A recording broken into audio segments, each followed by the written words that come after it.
मंदमती द्विजकुमाराचा उद्धार. अध्याय 17. सिद्धमुनी नामधारकाला कथन करतात. कृष्णवेणीच्या तीरावर भुवनेश्वरीच्या पश्चिमेला एक औदुंबर वृक्षाखाली श्रीगुरू अनुष्ठान करीत गौप्य रूपाने राहत होते. पण भक्तजनाच्या उद्धाराकरिता त्यांना प्रगट व्हावे लागले. ती कथा तुला सांगतो.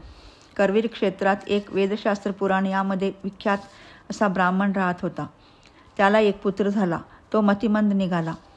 तो 7 वर्षाचा झाला आणि कुलाचाराप्रमाणे त्याची मुंज झाली.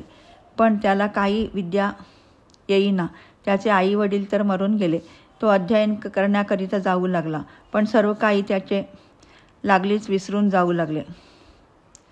लोक त्यांची निंदा करू लागले, इतकी की ती त्याला सोसावेना.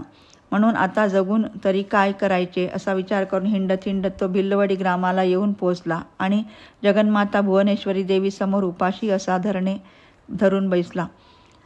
असा 3 दिवस बसून राहिला तरी त्याला काही दृष्टांत झाला नाही. म्हणून शस्त्राने आपली जीवा छेदून त्याने ती तिच्या चरणी वाहिली आणि अजूनही माझी उपेक्षा करशील तर माझे शिर छेदून तुझे चरणी वाहीन असे बोलला. त्या रात्री त्याला स्वप्न पडले की कृष्णेचा पश्चिम तीरावरील औदुंबर वृक्षाखाली एक तापसी बसला आहे त्याच्याकडे जा. तो तुझी वांछा पुरविल. जाग्रत होताच तो पळत गेला. तो प्रवाहामध्ये श्रीगुरूंना त्याने पाहिले.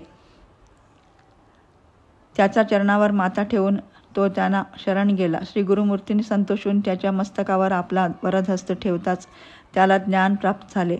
त्याला तत्काळ जीवा आली. सिद्ध नामधारकाला सांगतात, असा या श्रीगुरूच्या महिमा अगाध आहे पहा. अध्याय 17 समाप्त. श्री गुरु दत्तात्रेय अर्पणमस्तु. शुभम भवतु.